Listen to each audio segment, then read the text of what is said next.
Ooh, okay. It's time to write a poem. Pick words you think your favorite club member would like. Something good might happen with whoever likes your poem the most. Oh boy. Oh geez. 20 different words. Okay. Universe. Tragedy. Are they jumping in response to which words they like? Disaster. I think they are. I kind of want to like share it between them all because I don't know, these two are cute, but that's childhood friend person. Also, I realized you can't see my cursor, so you didn't know which ones I pointed out. Ambient. Massacre. Kawaii. Agonizing. Misfortune. Okay, why do you like misfortune, but not... I don't... Okay. Misery. Heaven sent? Anxiety. Unending lust. Okay. I was kind of taking a random stab at that because I didn't know which one would like that. Starscape. Eternity. Unrequited depression. Crimson anime. Death. Whoops. Crimson anime death. Hi again, Xephoria. Glad to see you didn't run away on us. Nah, don't worry. This might be a little strange for me, but I at least kept my word. Well, I'm back at the literature club. I was the last to come in, so everyone else is already hanging out. Thanks for keeping your promise, Xephoria. I hope this isn't too overwhelming of a commitment for you, making you dive headfirst into literature when you're not accustomed to it. Oh, come on, like he deserves any slack. Sayuri told me you didn't even want to join any clubs this year. And last year, too. I don't know if you plan to just come here and hang out or what, but if you don't take us seriously, then you won't see the end of it. Natsuki, you certainly have a big mouth for someone who keeps her manga collection in the club room. Natsuki finds herself stuck between saying Monica and manga. Manga is literature! Swiftly defeated, Natsuki plops back into her seat. Don't worry, guys. Xephoria always gives it his best as long as he's having fun. He helps me with busy work without me even asking, like cooking, cleaning my room. How dependable. Sayuri, that's because your room is so messy, it's distracting. And you almost set your house on fire once. Is that so? You two are really good friends, aren't you? I might be a little jealous. How come? You and Xephoria could become for good friends too. Sayuri? As usual, Sayuri seems oblivious to the weird situation she just put me into. Yuri even brought you something today, you know? Wait, Sayuri. Me? Not really. Don't be shy.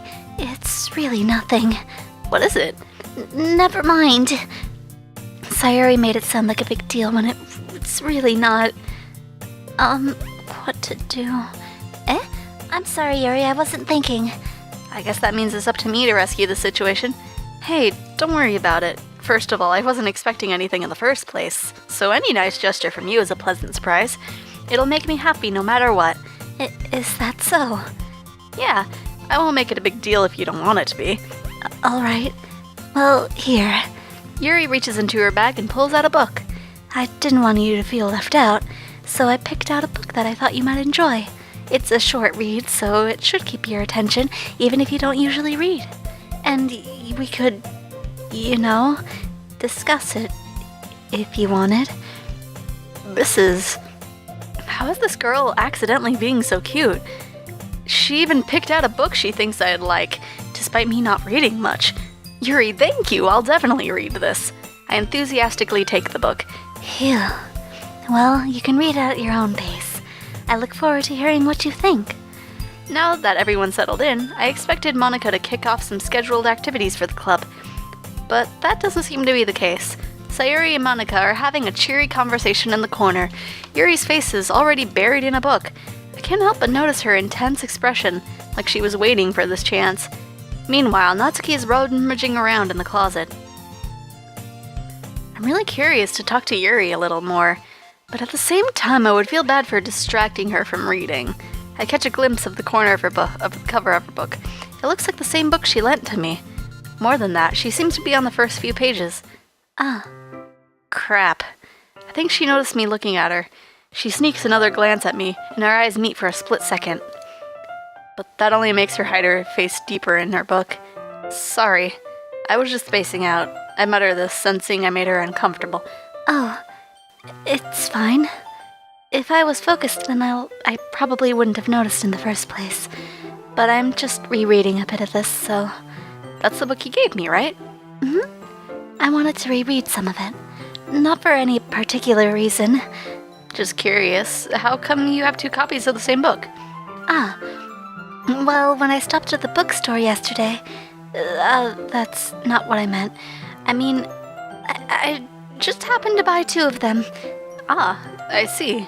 There's something fairly obvious here that Yuri isn't telling me, but I decided to let it go. I'll definitely start reading it soon. I'm glad to hear. Once it starts to pick up, you might have a hard time putting it down. It's a very engaging and relatable story. Is that so? What's it about, anyway? Well, Yuri closes the book and scans her eyes over the back. The back is titled Portrait of Markov. There's an ominous-looking eye symbol on the front cover. All right. I just wanted to make sure I didn't accidentally give anything away. Basically, it's about this girl in high school who moves in with her long-lost younger sister. But as soon as she does so, her life goes really strange. She gets targeted by these people who escaped from a human experiment prison. And while her life is in danger, she needs to desperately choose who to trust. No matter what she does, she ends up destroying most of her relationships, and her life starts to fall apart. That's kind of dark, isn't it? Yuri made it sound like it was going to be a nice story, and that dark turn came out of nowhere. Yuri gently giggles all of a sudden. Are you not a fan of that sort of thing, Xephoria? No, it's not that. I mean, I could definitely enjoy those kinds of stories, so don't worry. I hope so. Yeah, I totally forgot that Yuri is into those things. She's so shy and reclusive on the outside, but her mind seems to be completely different. It's just that those kind of stories, they challenge you to look at life from a strange new perspective, when horrible things happen not just because someone wants to be evil, but because they have their own goals, or their own philosophy that they believe in. Then suddenly, when you thought you related to the protagonist, they're made out to be the naive one for letting their one-sided morals interfere with the villain's plans. I'm rambling, aren't I? Not again. I'm sorry. Hey, don't apologize. I haven't lost interest or anything. Well, I guess it's all right then. But I feel like I should let you know that I have this problem. When I let things like books and writing fill my thoughts, I kind of forget to pay attention to other people. So I'm sorry if I end up saying something strange. And please stop me if I start talking too much. I really don't think you need to worry. That just means you're passionate about reading. I feel like my mouth didn't say passionate and was like passional. The least I can do is listen. It's a literature club after all. That's true.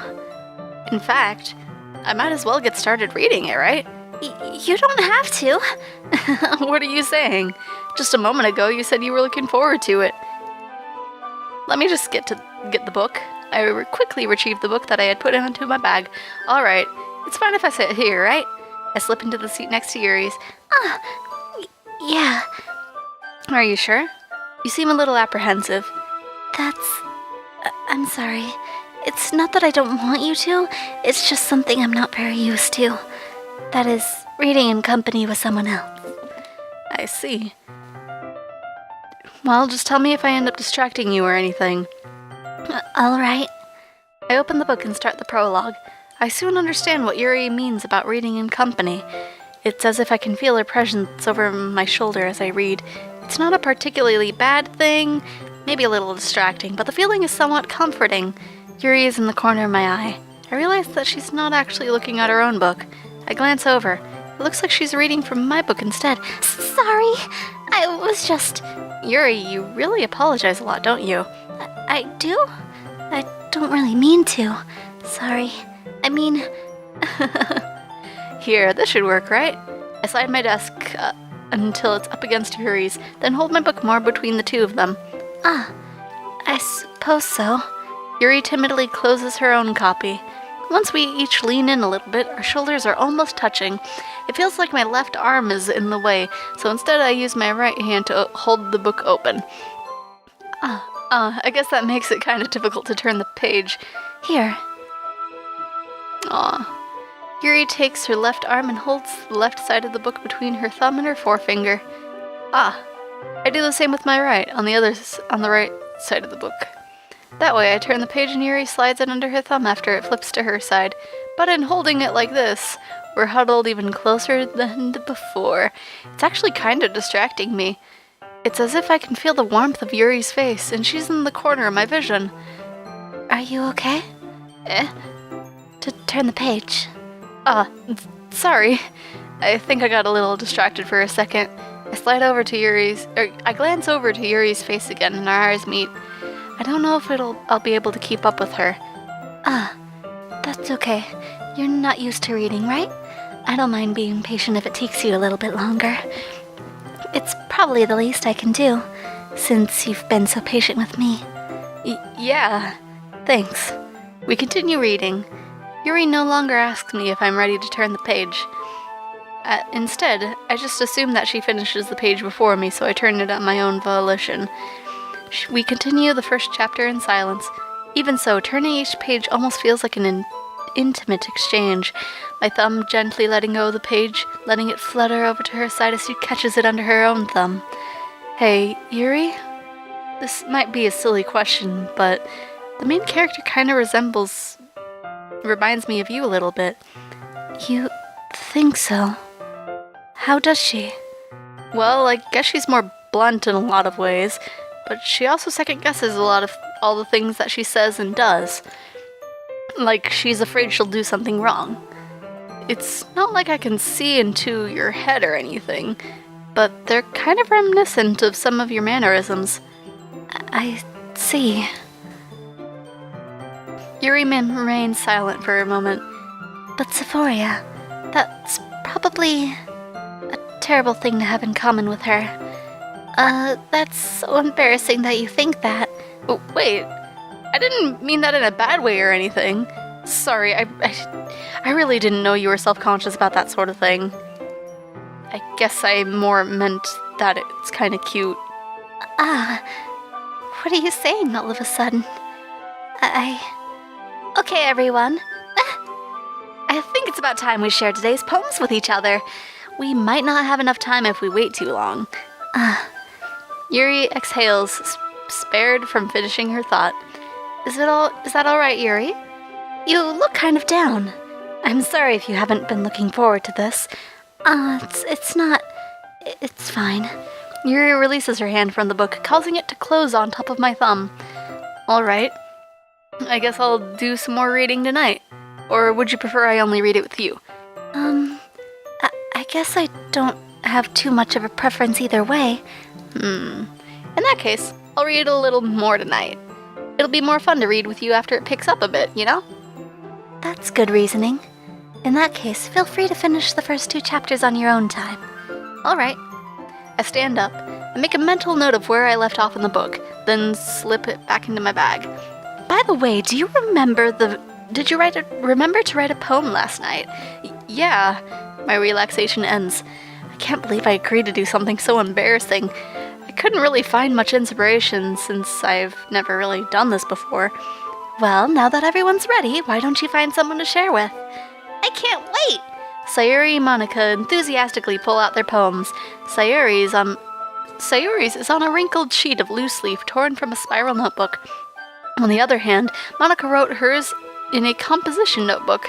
I can already see Monica's pristine handwriting from where I sit. Natsuki and Yuri reluctantly comply as well, reaching into their bags. I do the same myself. Who should I show my poem to first? Let's see. Well, we're going for Yuri, so let's go for her. Yuri seems the most experienced, so I should start with her. I can trust her opinion to be fair. As Yuri reads the poem, I notice her eyes lighten. Exceptional. What was that? Did I say that out loud? Yuri first covers her mouth, but then ends up covering her whole face. He's going to hate me. You really didn't do anything wrong, Yuri. I guess you're right. What am I getting so nervous for? Yuri takes a breath. So, what kind of writing experience do you have? Your use of imagery and metaphors indicates you've written a lot of poetry before. Really? Wow, that's a huge compliment coming from you. This is actually my first time, really. Huh? Yuri stares at me blankly, then looks at my poem again. Well, I know that. I just meant, Yuri trails off, unable to find an excuse. She traces her finger along the words of the poem, as if breaking it down more thoroughly. Yeah. Okay. This is the reason I was able to tell. It's just that there are specific writing habits that are usually typical of new writers. And having been through that myself, I kind of learned to pick up on them. And I think the most noticeable thing I recognize in new writers is that they try to make their style more deliberate. In other words, they tend to pick a writing style separate from the topic matter, and they form-fit the two together. The end result is both the style and expressiveness are weakened. Once Yuri finds her train of thought, it's as if her demeanor totally changes. Her stammering is completely gone, and she sounds like an expert. Of course, that's not something you can be blamed for.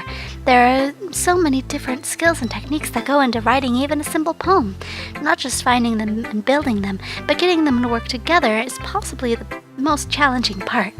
It might take you some time, but it all comes with practice and learning from example and trying new things.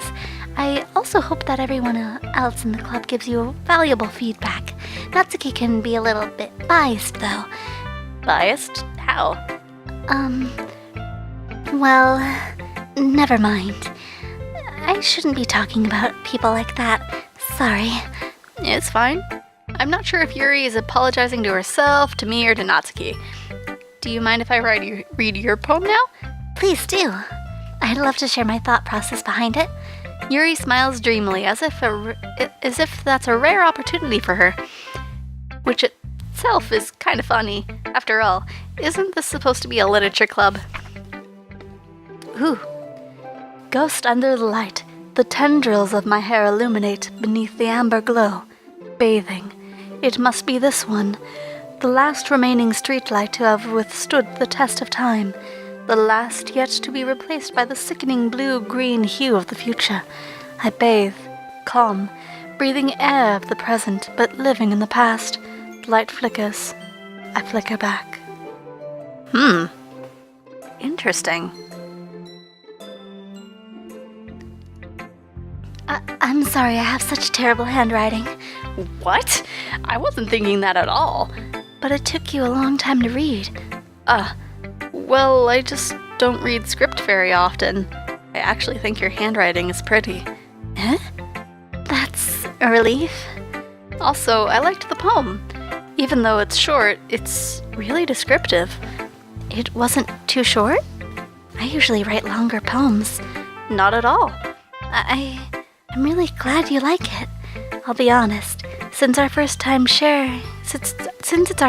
sharing, I wanted to write something a little more mild. Something easy to digest, I suppose. Are you into ghosts, Yuri? Actually, the story isn't about a ghost at all, Xephoria. Really? I must have totally missed the point. Well, I suppose you did only glance over it after all. But remember that poets often express their own thoughts, feelings, and experiences in their work. They usually do more than tell a simple story or paint a picture.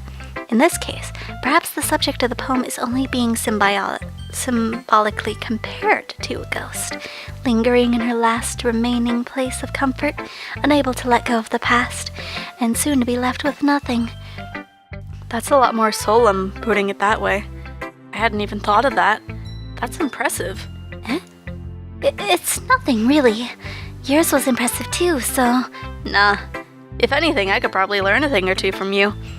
You think so? Yeah, of course. You know, I was really nervous about doing all this, but in the end I enjoyed it. I'm going to keep doing my best for you, Xephoria. Oh, me too.